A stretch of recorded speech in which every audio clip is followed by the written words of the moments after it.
Hi everybody and welcome back to Lost Genre Reddit Stories. This post is from the subreddit Relationship Advice and it's by user Alolan Vulpx. When I, 30 female, say our bathroom or our house, etc., my husband, 30 male, always has to point out that it's his house, etc.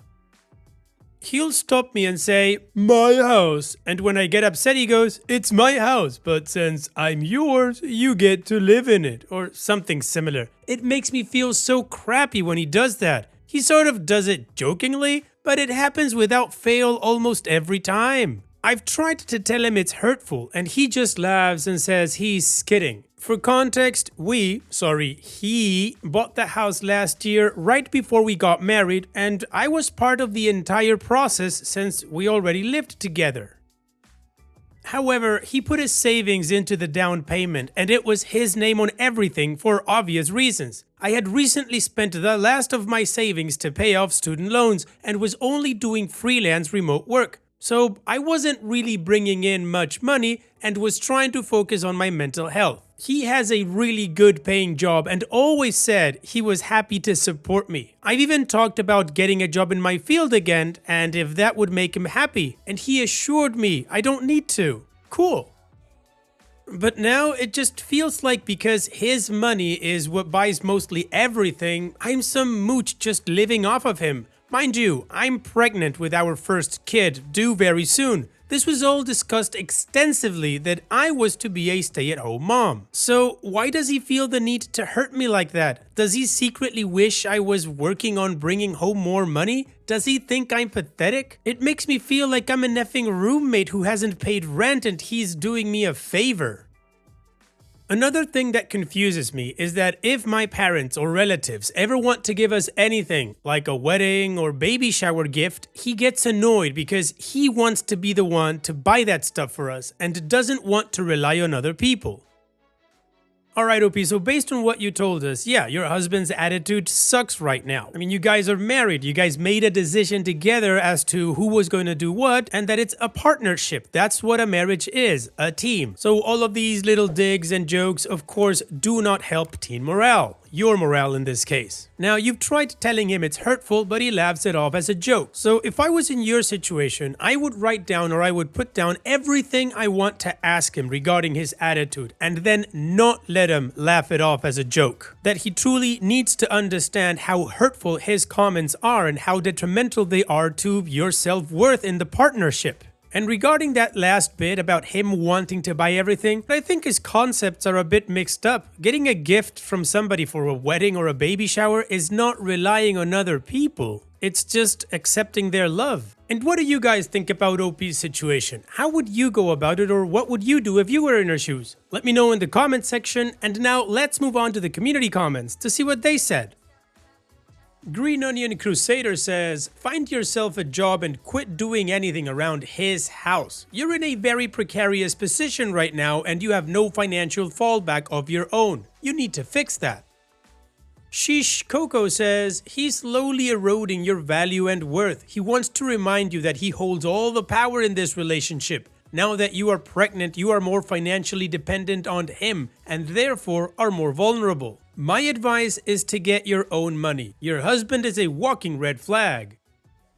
Unlucky Speaker 439 says, he's doing it to remind you that to him it is in fact his house. You've told him it hurts you and he continues to do it. I would never advise anyone to become a stay-at-home mom without a prenup and clause that entitles you to compensation for every year you give up being in the workforce. If he divorces you or you get sick of bare minimum behavior in the future, do not be surprised when he says, you haven't contributed anything to my household and aren't entitled to any when you leave. Regardless, if you've been putting in the unpaid physical and mental labor to make his life easier or enable him to have a child, he may not value it. He is clearly telling you every time that what he has, he is so generally bestowed on you, which means he doesn't consider you a true partner. Stay independent, get a part-time remote job and save every penny to put away for you and your future because he won't be looking out for you with that mindset.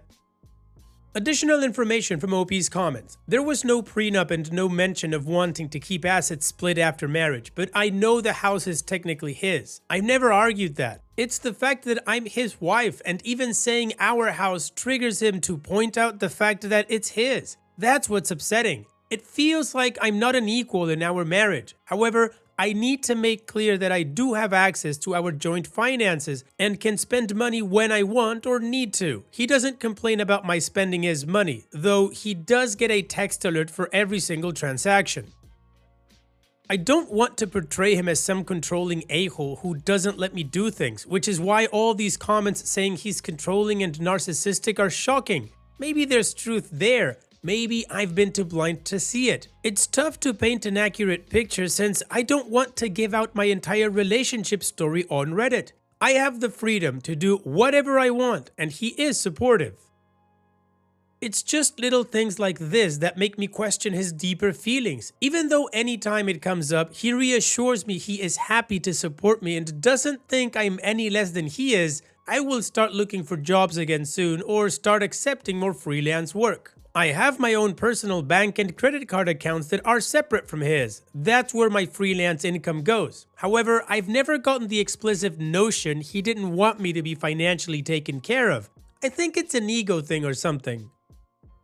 I've never gotten the impression he doesn't feel appreciated. I know that's not the case because 1, he explicitly hates being thanked. He says it makes him feel like he's doing it just for the praise, and that makes him feel crappy. And 2, I show my appreciation as much as possible. I clean and cook, etc. I love taking care of him and the house. I tell him how proud I am of his achievements at work, and I listen to him talk about work whenever he needs to vent.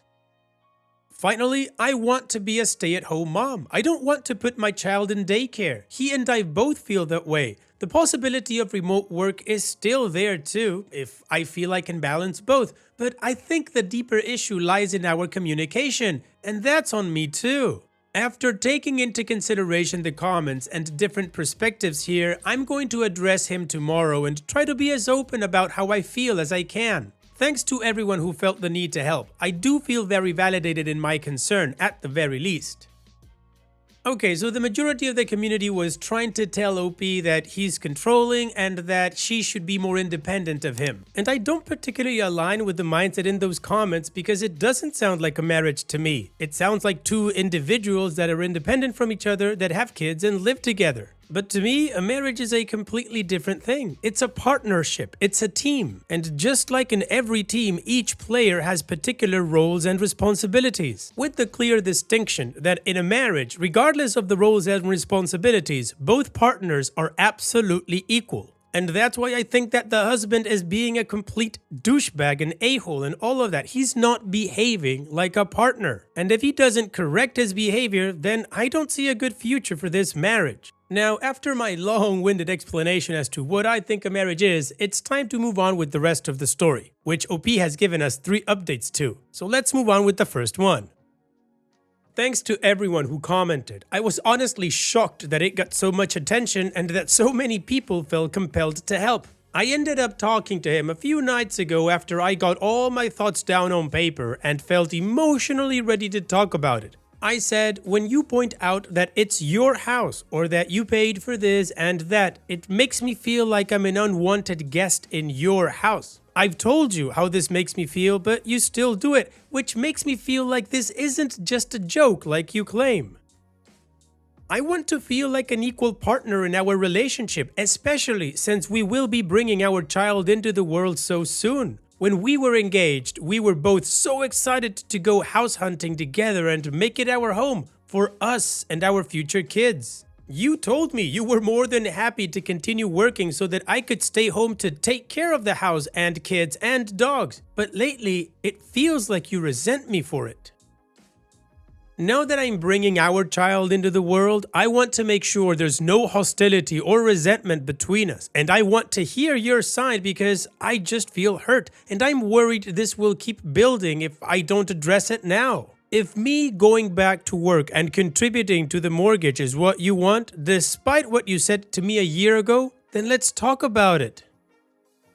So I read that to him, and he immediately said that he never meant anything by it, and it was stupid and immature of him, and that he'd work on it. He didn't realize it hurt me so much after talking it through a little. He said he thinks it might stem from growing up poor and finally building a comfortable life for himself. He agreed it probably also has to be an ego thing and maybe stems from the fact that his dad couldn't take care of their family and his mom had to work 2 to 3 jobs. He said he wanted me to feel like an equal partner and wanted me to feel at home in our house.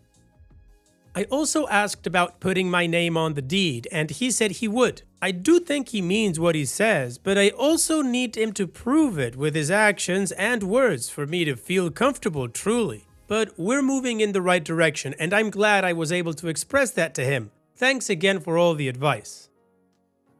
Alright, well, I think OP hit the nail on the head with that speech. What she wrote down was absolutely fantastic, and apparently it's gonna work. However, we still have 2 more updates to this story, so let's move on with the next one to see how this story continues. I'm shaking and crying as I write this. I now understand all the red flag comments on my last post. I didn't see it. I trusted him. I'm so effing stupid. Here's what happened. He went on a work trip this week and promised we would sort the house deed stuff when he came back. His apologies sounded genuine, and I believe him as much as I could without the proof yet. But today, I just had a weird feeling in my body. His texts about work had been really updated, like constantly telling me what he's doing or where he's going.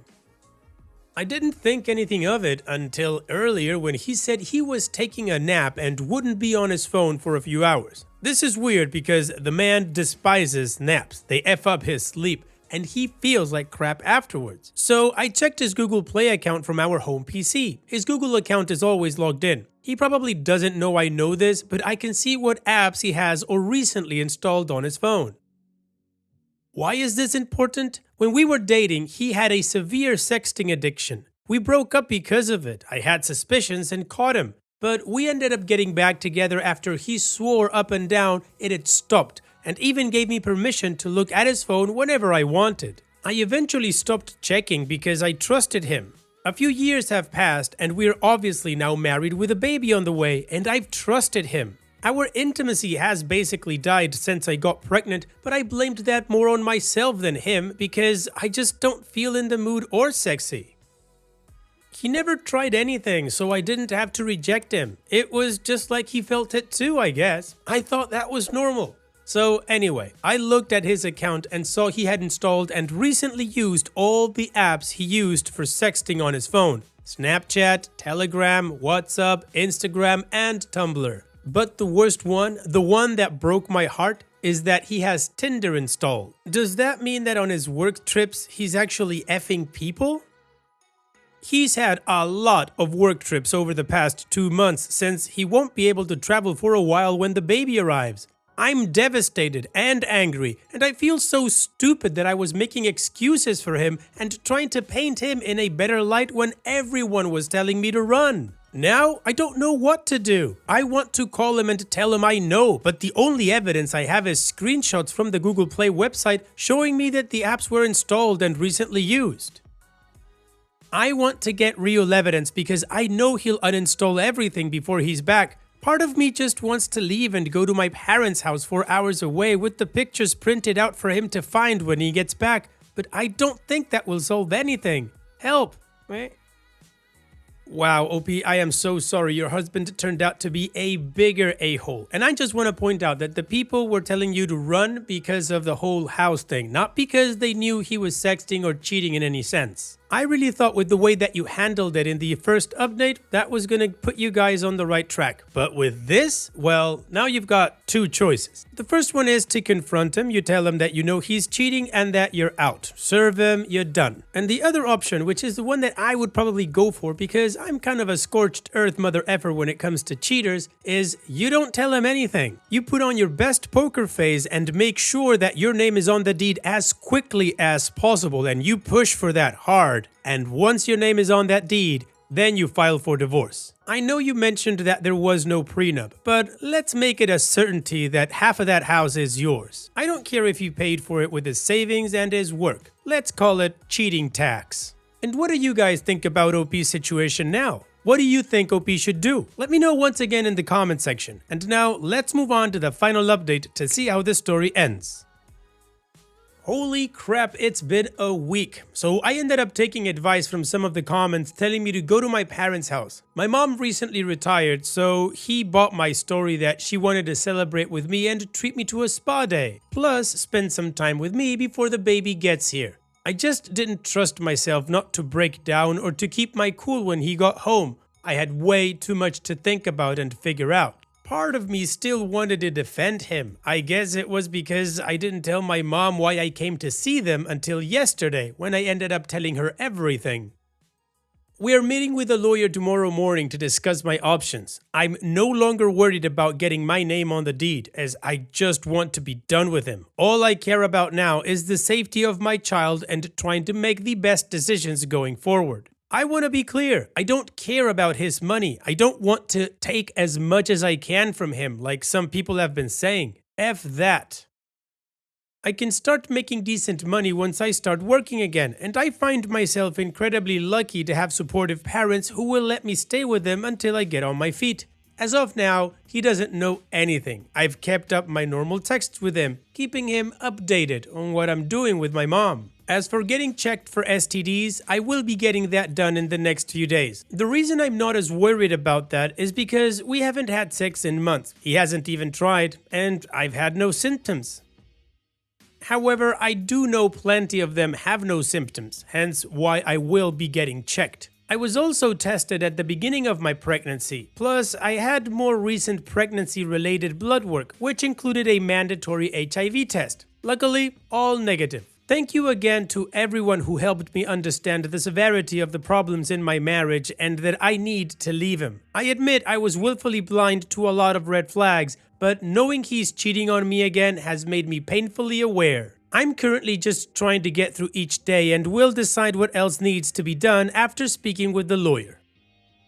OP's edit. To clarify, when I said I didn't want to take his money, I didn't mean I would not fight for child support or even alimony. I'm just not interested in taking him for all he's worth, as some were suggesting. Yes, I want my child to be financially taken care of. No, I don't want to go the extra mile to hurt him just for extra money. Alright, well, OP is starting the divorce proceedings soon. She's consulting with a lawyer and she doesn't want to go for all the money stuff. She just wants to be done with this as quickly as possible. And again, this is not the decision I would have made, but this is OP's decision. So on that note, here's wishing you the best in the future, OP, and that includes the divorce proceedings. Hopefully he doesn't make it difficult for you or anything and you can just move past it and start rebuilding your life. Take care, OP, and thank you for sharing. And now, let's finish this video with a mood booster post. This post is from the subreddit Petty Revenge and it's by user Dirty Old Fella. Follow me to my house, I'll follow you back. I was driving home yesterday and I needed to change lanes so I could make a right turn in a couple of blocks. I checked my mirror and hit my turn signal. Well, the guy that was back a couple of car lengths speeds up to try and block me in my left lane. Sorry, but I'm coming over. The guy lays on his horn for half a block. I laugh and wave. So the guy followed me for the next mile and turned into my neighborhood behind me. He follows me for a couple more turns and I start paying attention. The last 2 turns he would only make if he lived on the same street. Still, I have a couple of neighbors who drive the same kind of car, so I'm not too worried. When the guy drove past my house to the end of the block and turned the corner, I knew he was just effing with me. Well, crap. Now he knows where I live and what I drive. I know nothing other than it's a guy driving a Subaru. So I back out of my driveway and back around the corner. Sure enough, here he comes around the block and back out of the neighborhood. At this point, I decided to give the guy a taste of his own medicine and start following him. He jumps on the main road and heads north. I follow the guy for about 5 miles to the next town. He's driving okay, and I'm keeping a safe distance, but on his tail enough that he knows I'm there. I had been watching him gesturing with his hands and swerving a little. Not bad though, so I figured he's talking on the phone. I'm hoping he doesn't have a bunch of friends waiting wherever he's headed, but he also has a temp tag and I still couldn't identify a thing other than the make of the car. So I keep going. He heads through a light and onto Main Street, and at that point I know he's on the phone with 911. Perfect. Sure enough, the guy pulled up to the police station and into a parking space. I roll up right next to the guy and hop out to talk.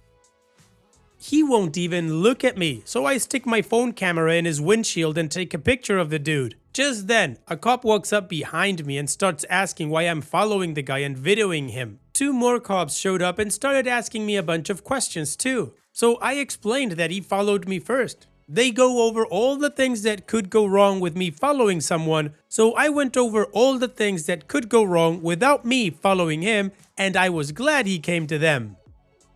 Because now, even though I don't know who he is, they do, and he knows it. So now, I don't have to worry about him coming by my house later. They were all telling me how shaken up the guy was, that he was pretty scared, lol. I told them to let him know that following people to their homes probably wasn't the best activity for him. They agreed.